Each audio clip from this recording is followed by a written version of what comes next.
हमेशा अकेले खड़े रहने का साहस कीजिए। दुनिया ज्ञान देती है, साथ नहीं।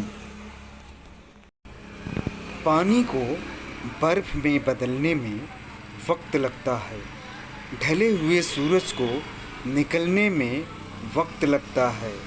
थोड़ा धीरज रख, थोड़ा जोर लगाता रहे। किस्मत के जंग लगे दरवाजे को खुलने में वक्त लगता है।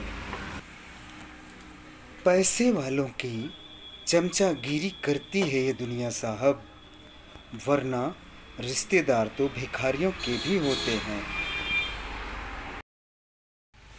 मनुष्य को बादाम खाने से नहीं, बल्कि जीवन में ठोकर खाने से बुद्धि आती है।